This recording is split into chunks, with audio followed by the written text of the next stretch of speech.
John Calvin Coolidge Jr. was the 30th President of the United States. A Republican lawyer from Vermont, Coolidge worked his way up the ladder of Massachusetts state politics, eventually becoming governor of that state.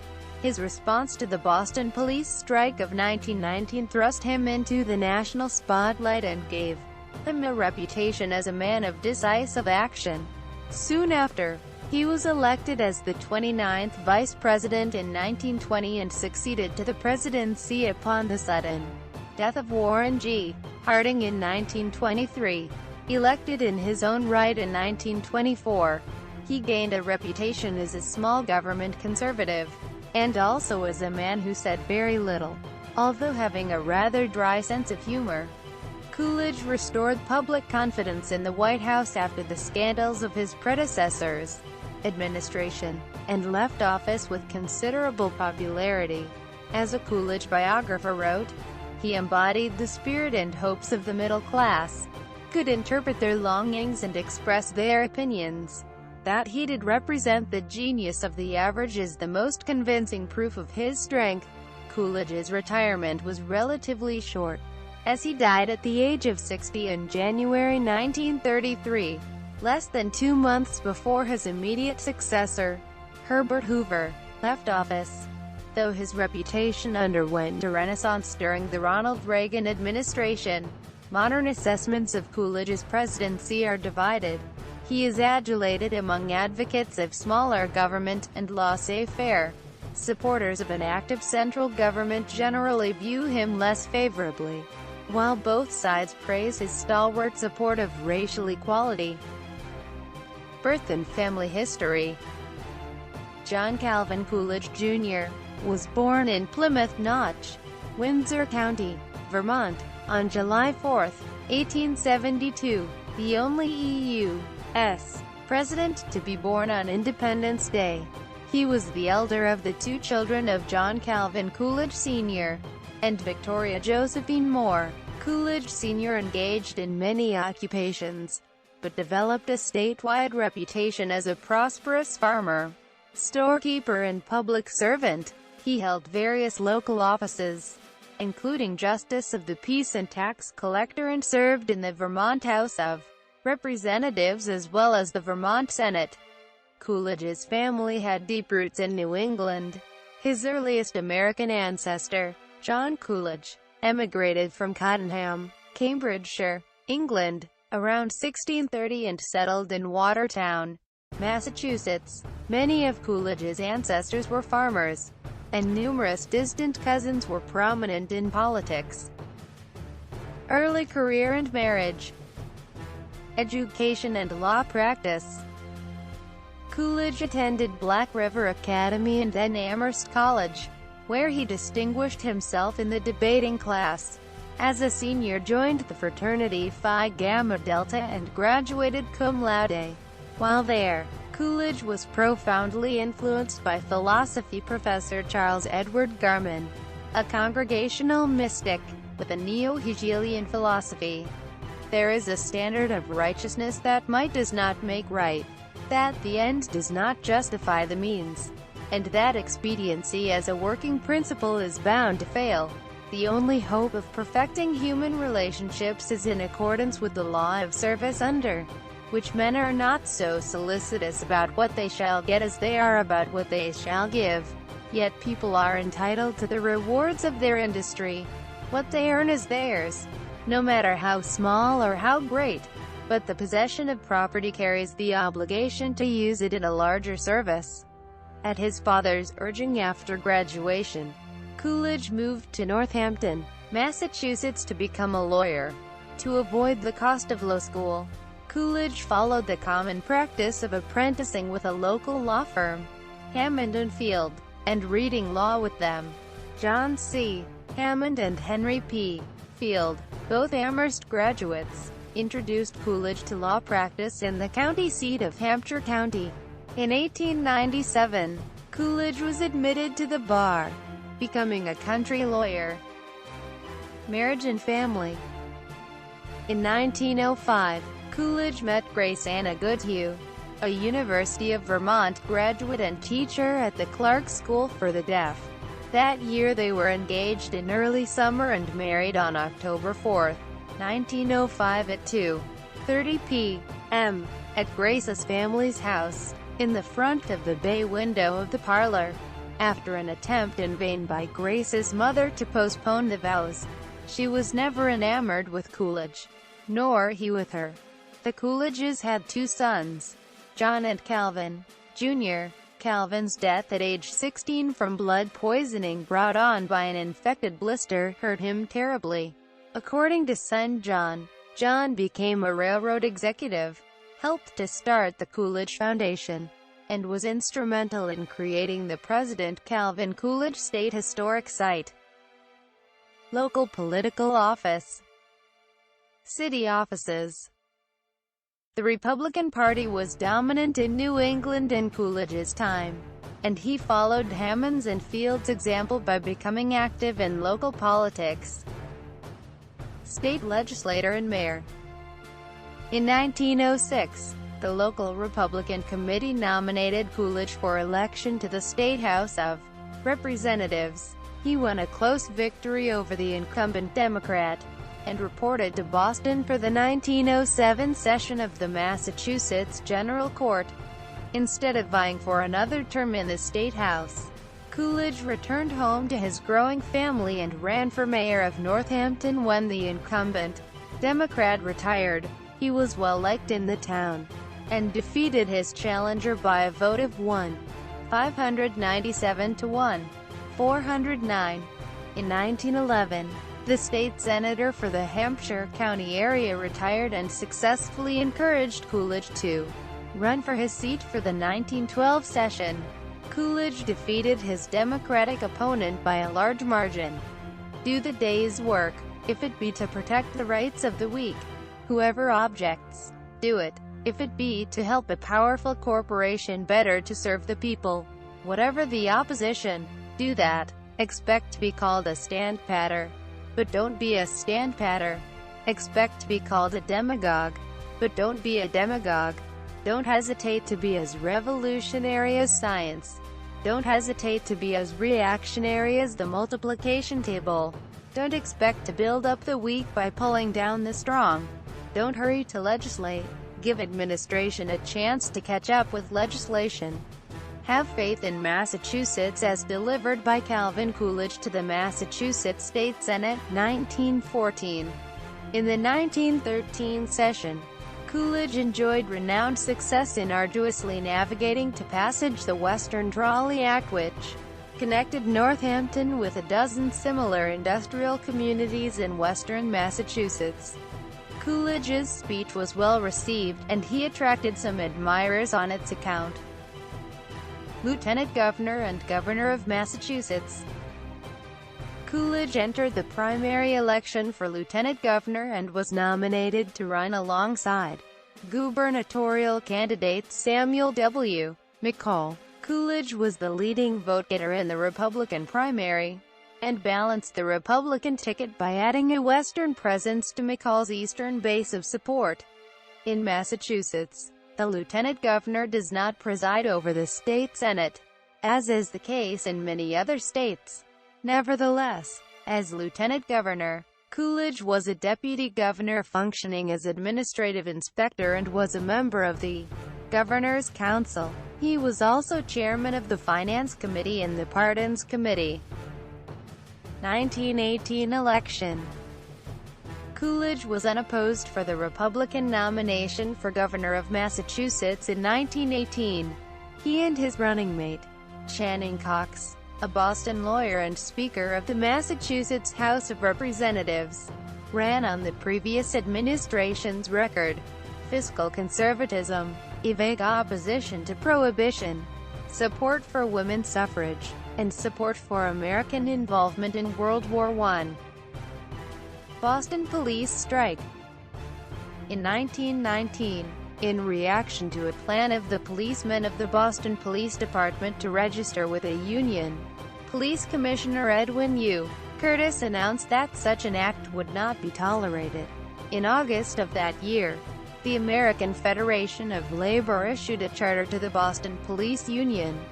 Your assertion that the commissioner was wrong cannot justify the wrong of leaving the city unguarded. That furnished the opportunity. The criminal element furnished the action.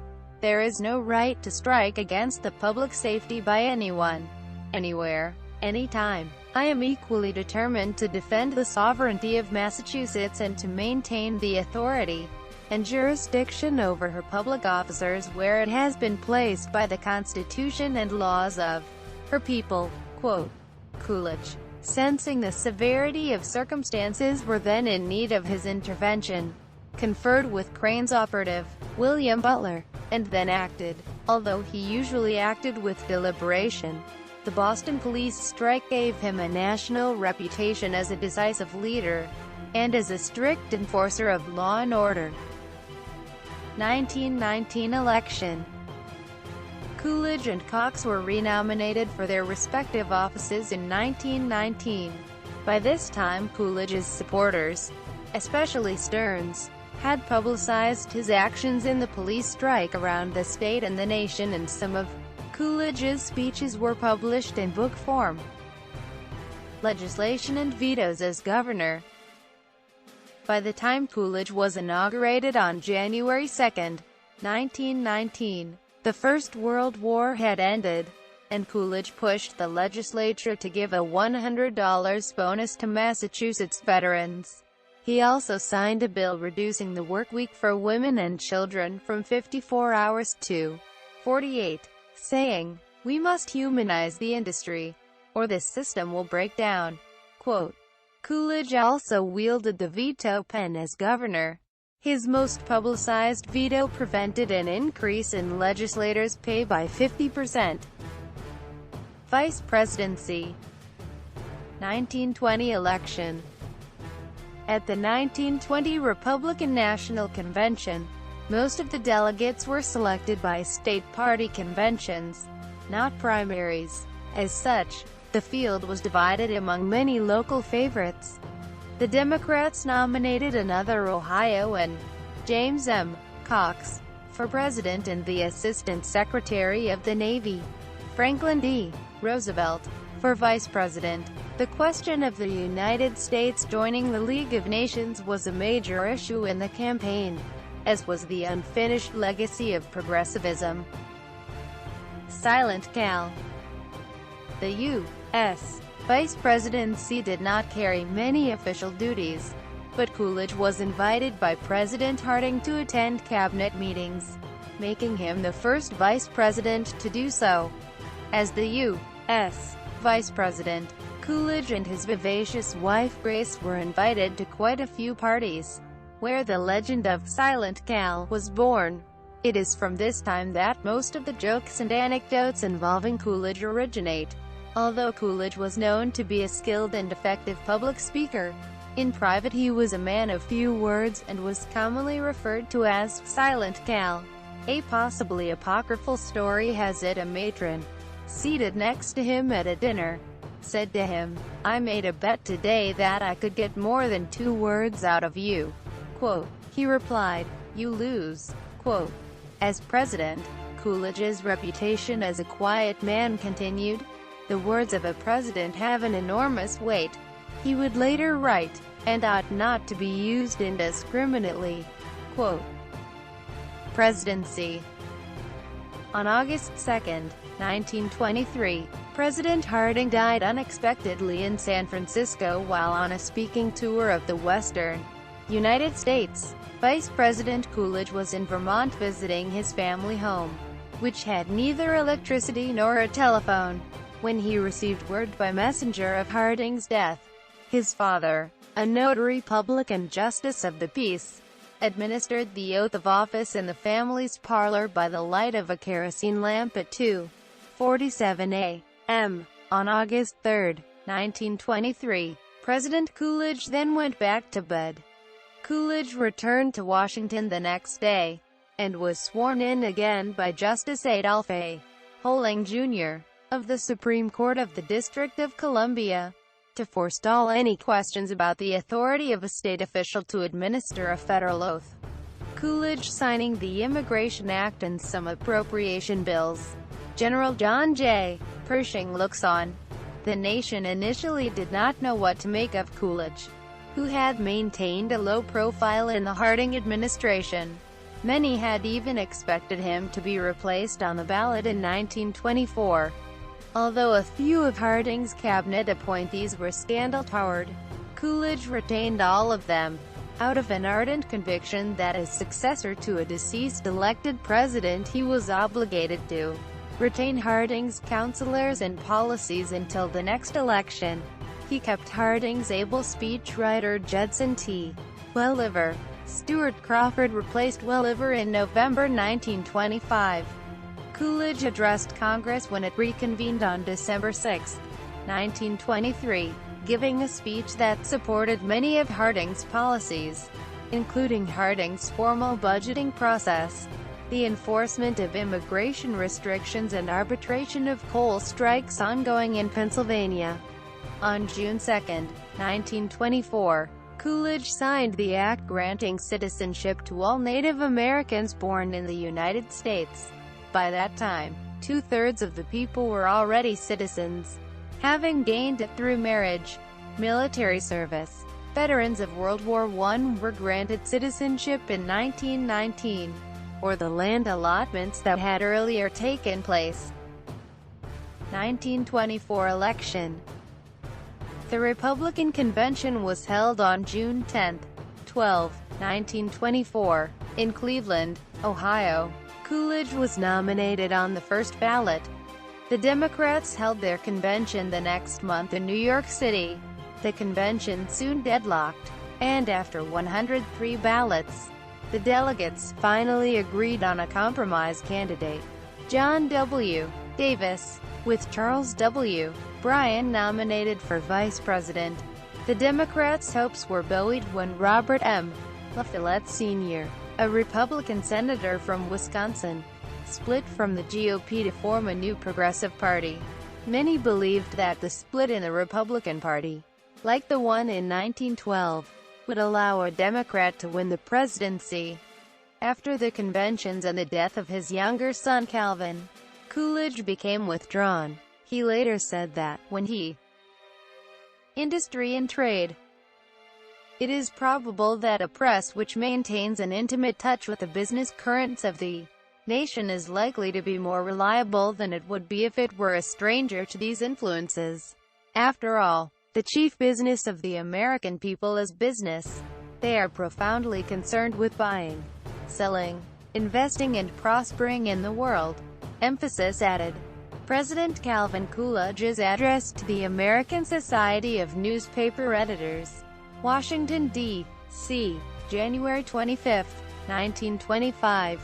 During Coolidge's presidency, the United States experienced a period of rapid economic growth known as the Roaring Twenties. Quote, he left the administration's industrial policy in the hands of his activist Secretary of Commerce, Herbert Hoover, who energetically used government auspices to promote business efficiency and develop airlines and radio. Coolidge's economic policy has often been misquoted as generally speaking, the business of the American people is business. Full quotation at right. Some have criticized Coolidge as an adherent of the laissez-faire ideology, which they claim led to the Great Depression. Taxation and government spending. Coolidge's taxation policy was that of his Secretary of the Treasury, Andrew Mellon. The ideal that scientific taxation, lower taxes, actually increase rather than decrease government receipts. Opposition to farm subsidies. Perhaps the most contentious issue of Coolidge's presidency was relief for farmers. Some in Congress proposed a bill designed to fight falling agricultural prices by allowing the federal government to purchase crops to sell abroad at lower prices. After McNary Haugen's defeat, Coolidge supported a less radical measure, the Curtis-Crisp Act, which would have created a federal board to lend money to farm cooperatives in times of surplus. The bill did not pass. Flood control. Coolidge has often been criticized for his actions during the Great Mississippi Flood of 1927, the worst natural disaster to hit the Gulf Coast until Hurricane Katrina in 2005. Minorities. Coolidge was devoid of racial prejudice, but rarely took the lead on civil rights. Coolidge disliked the Ku Klux Klan, and no Klansman is known to have received an appointment from him. In the 1924 presidential election, his opponents, Robert La Follette and John Davis, and his running mate Charles Dawes, often attacked the Klan, but Coolidge avoided the subject, just as he avoided most controversial topics. Coolidge occasionally spoke in favor of the civil rights of African Americans, saying in his first State of the Union address that their rights were just as sacred as those of any other citizen under the U.S. Constitution, and that it was a public and a private duty to protect those rights.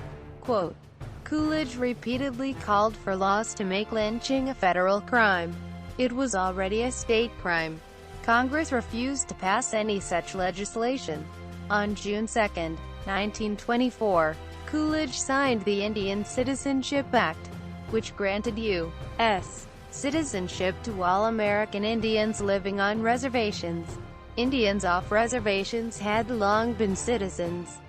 In a speech in October 1924, Coolidge stressed tolerance of differences as an American value and thanked immigrants for their contributions to U.S. society, saying that they have contributed much to making our country what it is. Quote, he stated that although the diversity of peoples was a detrimental source of conflict and tension in Europe, it was peculiar for the United States that it was a harmonious benefit for the country. Coolidge further stated the United States should assist and help immigrants who come to the country, and urged immigrants to reject race hatreds and prejudices. Foreign policy. Although not an isolationist, Coolidge was reluctant to enter into foreign alliances. Coolidge's primary initiative was the Kellogg-Briand Pact of 1928, named for Coolidge's Secretary of State, Frank B. Kellogg, and French Foreign Minister Aristide Briand. The treaty, ratified in 1929, committed signatories, the United States, the United Kingdom, France, Germany, Italy, and Japan, to renounce war as an instrument of national policy in their relations with one another. Quote, Coolidge continued the previous administration's policy of withholding recognition of the Soviet Union. The United States occupation of Nicaragua and Haiti continued under his administration, but Coolidge withdrew American troops from the Dominican Republic in 1924. 1928 election. In the summer of 1927, Coolidge vacationed in the Black Hills of South Dakota, where he engaged in horseback riding and fly fishing and attended rodeos. He made Custer State Park his summer White House. While on vacation, Coolidge surprisingly issued a terse statement that he would not seek a second full term as president. I do not choose to run for president in 1928. Quote, Cabinet. Front row, left to right, Harry Stewart New, John W. Weeks, Charles Evans Hughes, Coolidge, Andrew Mellon, Harlan F. Stone, Curtis D. Wilbur. Judicial appointments. Coolidge appointed one justice to the Supreme Court of the United States, Harlan Fiske Stone, in 1925. Stone was Coolidge's fellow Amherst alumnus, a Wall Street lawyer and conservative Republican. Stone was serving as Dean of Columbia Law School when Coolidge appointed him to be Attorney General in 1924 to restore the reputation tarnished by Harding's Attorney General, Harry M. Daugherty. President Franklin D. Roosevelt later appointed Stone to be Chief Justice. Coolidge nominated 17 judges to the United States Courts of Appeals, and 61 judges to the United States District Courts. He appointed judges to various specialty courts as well, including Genevieve R. Klein, who became the first woman named to the federal judiciary when Coolidge placed her on the United States Customs Court in 1928. Coolidge also signed the Judiciary Act of 1925 into law, allowing the Supreme Court more discretion over its workload. Retirement and death. Coolidge addressing a crowd at Arlington National Cemetery's Roman-style Memorial Amphitheater in 1924. After his presidency, Coolidge retired to the modest rented house on residential Massasoit Street in Northampton before moving to a more spacious home, The Beeches. Quote, Coolidge published his autobiography in 1929 and wrote a syndicated newspaper column. Calvin Coolidge says, from 1930 to 1931, Coolidge died suddenly from coronary thrombosis at The Beeches at 12:45 p.m. January 5, 1933. The nearby family home is maintained as one of the original buildings on the Calvin Coolidge Homestead District site. The state of Vermont dedicated a new visitors center nearby to mark Coolidge's 100th birthday on July 4, 1972. Radio, film, and commemorations. Despite his reputation as a quiet and even reclusive politician, Coolidge made use of the new medium of radio and made radio history several times while president.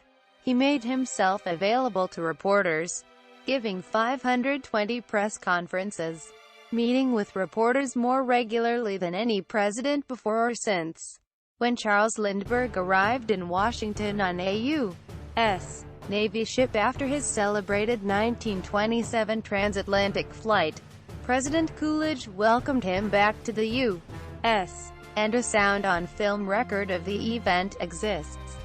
Coolidge was the only president to have his portrait on a coin during his lifetime. The sesquicentennial of American independence half-dollar, minted in 1926. Articles. Buckley, Carrie W., A President for the Great Silent Majority. Bruce Barnes' Construction of Calvin Coolidge. The New England Quarterly. 76. 593. 626. doi. 10. 2307 1559844. JSTOR 1559844. Felsenberg, Alvin S. Fall 1998. Calvin Coolidge and Race. His record in dealing with the racial tensions of the 1920s.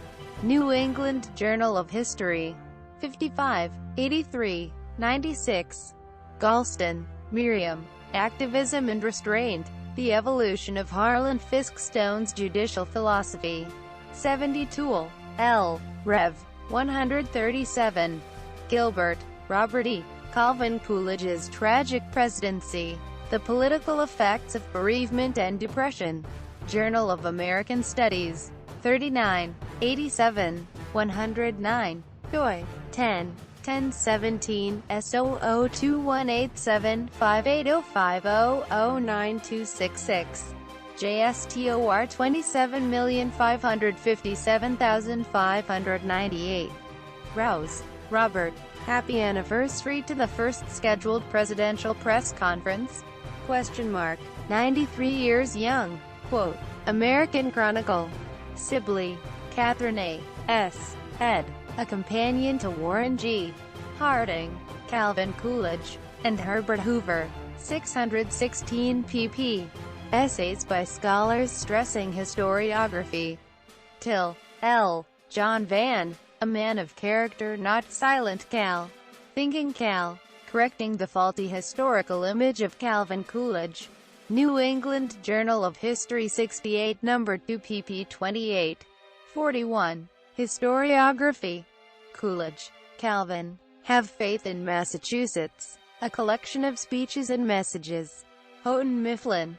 Coolidge, Calvin. Foundations of the Republic. Speeches and Addresses. University Press of the Pacific. ISBN 1-4102-15989.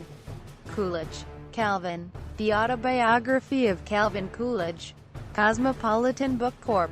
ISBN 0-944951031-1. Coolidge, Calvin. Peter Hannaford, ed. The Quotable Calvin Coolidge. Sensible Words for a New Century. Images from the Past. Incorporated. ISBN 978-1-884-592-33-1. Coolidge, Calvin. Howard H. Quint and Robert H. Farrell, ed.